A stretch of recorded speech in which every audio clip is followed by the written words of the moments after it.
Hi everyone, I'm Shubham Jhawar. I'm a master teacher at Vedantu. We are discussing JEE Advanced 2018, Paper 1, Mathematics, and the question for this video is this. For a non-zero complex number z, let argument of z denote the principal argument with argument of z being between minus pi open to pi closed. Then which of the following statement or statements is or are false? So here, it's important for us to note that there are four options and we have to mark the options or the statements which are false. So here, the first three statements are very simple and the fourth one is a better one. So let's first quickly solve the first three. A part says argument of minus 1 minus iota equal to pi by 4 where iota is under root minus 1. So clearly this is a false statement. Why? Because it will be minus 3 pi by 4. As you can easily understand that minus 1 minus iota is like minus 1 being the real part and minus 1 being the imaginary part. So the point in argument plane, it becomes minus 1 comma minus 1. And since I am taking argument's principal value, which is supposed to be between minus pi open to pi closed, so this essentially becomes 3 pi by 4, that to minus times. This angle is 3 pi by 4, but since this is in clockwise direction, it's minus 3 pi by 4, the argument. Coming for the third one first, for any two non-zero complex numbers z1 and z2, argument of z1 by z2 minus argument of z1 plus argument of z2 is an integer multiple of 2 pi. That's true. Yeah, so A is false, so this is my answer. And when it comes to C, argument of z1 by z2 is essentially argument of z1 minus argument of z2 plus 2k pi, where k belongs to integer, or you may say integral multiple of 2 pi. So clearly you can see argument of z1 by z2 minus argument of z1 plus argument of z2 minus argument of z1 plus argument of z2, it's integral multiple of 2 pi. So this is false. Sorry, this is true. So we don't have to mark it as an answer. So C is not my answer. Now coming to B, the function f with domain all real values and codomain minus pi open to pi closed, defined by f of t equal to argument of minus 1 plus iota t for all t belong to real, is continuous at all points, as t belongs to real, where iota is under root minus 1. This is clearly false. Why? Because it will become discontinuous when t becomes 0. Or I should say when t is around 0, this will become discontinuous. Or you may say it becomes discontinuous at t equal to 0. So let's check it out. Minus 1 plus iota t. So here clearly, when t is less than 0, the argument will essentially be what? The argument will essentially be between minus pi by 2 to minus pi, or you may say minus pi to minus pi by 2 when t is negative, because it will be in third quadrant. Minus 1 comma t point would be in third quadrant of argument plane. If t is positive, then minus 1 comma iota t, the point representing it would be in the second quadrant, because real part being negative and imaginary part being positive. So the argument will be between pi by 2 to pi. Yeah. Now what about when t is 0? When t is 0, the argument of minus 1 is essentially pi.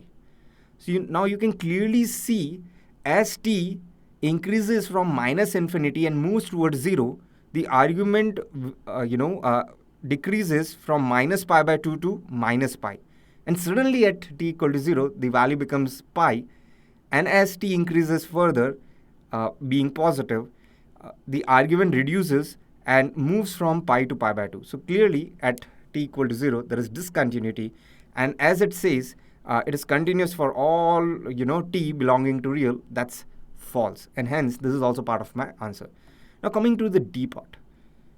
First of all, it should have been phrased better. In the sense, in generic way, we can say locus of the point z lies on some curve. However, a locus lying on some curve is not a very appropriate phrase.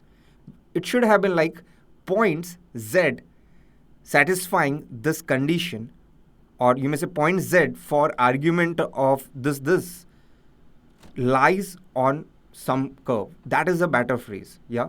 Or when it comes to locus, it should have been mentioned this way, that locus of the point Z satisfying this condition is contained in a straight line, or contained on a straight line, sort of. So nonetheless, let's keep rolling and let's figure out whether it is true or false. So here, for this, let's consider this diagram. Here, points Z, Z1, Z2, Z3 lie on a circle, where Z1, Z2, Z3 are supposed to be some fixed points. Z is supposed to be a variable point. Now again, these are points representing respective complex numbers Z, Z1, Z2, Z3. We mean this. Now, what about argument of Z minus Z1 divided by Z minus Z3? First of all, Z minus Z1 will essentially be this vector, Z minus Z1. Z minus Z3 would essentially be this vector. So argument of Z minus Z1 divided by Z minus Z3 is essentially argument of Z minus Z1 minus argument of Z minus Z3. So this essentially becomes this, and since this is in anti-clockwise direction, this is some positive angle, so to speak. Yeah. So let me say this angle to be, say, theta, and hence this angle also becomes theta. Now what about argument of Z2 minus Z3 divided by Z2 minus Z1? Z2 minus Z3 would be essentially this vector. I mean, it will be this vector, but I'm just concerned about the direction. So it will be having this direction. And Z2 minus Z1 would be a vector having this direction. So argument of Z2 minus Z3 divided by Z2 minus Z1 is essentially argument of Z2 minus Z3 minus argument of Z2 minus Z1. So here again, this essentially is in anti-clockwise direction. So let's say this is angle phi, and so would this angle also become phi. Now if you see carefully, since it is a cyclic quadrilateral, yeah, there is a circle circumscribing it. So you can say theta plus phi is indeed pi. So that essentially means argument of Z minus Z1 by Z minus Z3 plus argument of Z2 minus Z3 by Z2 minus Z1 is pi. So that means Z,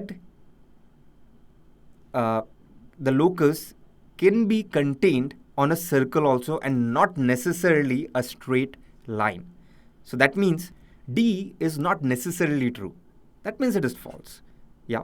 Now just to further comment upon D option, can locus of point Z, so to speak, lie on a straight line? Yes, it can. It is when Z, Z1, Z2, Z3 are collinear. So let me just show you.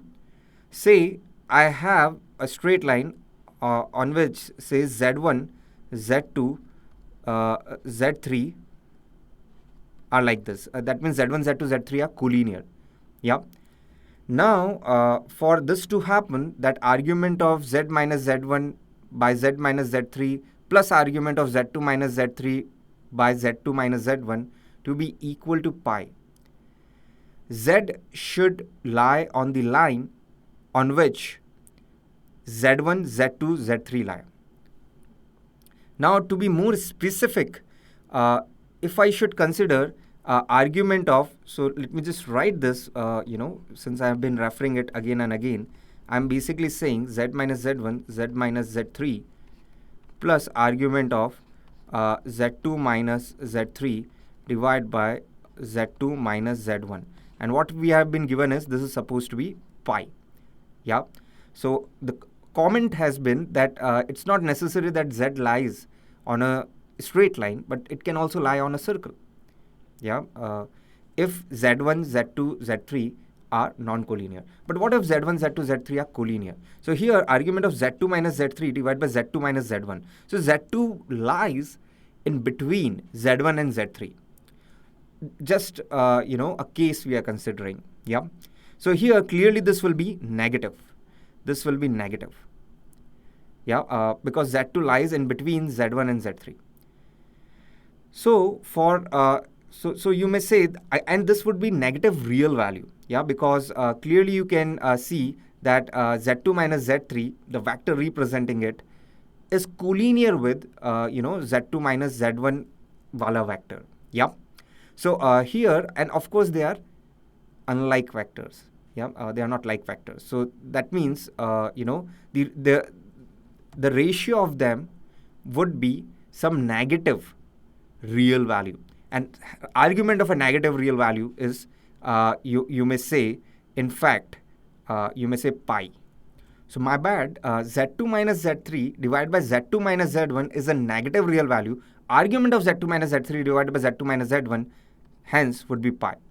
So that means the argument of Z minus Z1 divided by Z minus Z3 should be 0 as such. Yeah, because my argument is supposed to be between minus pi open to pi closed. So clearly here Z should lie on either side of Z1 or Z3. That means either Z should be on left of Z1 or on right of Z3.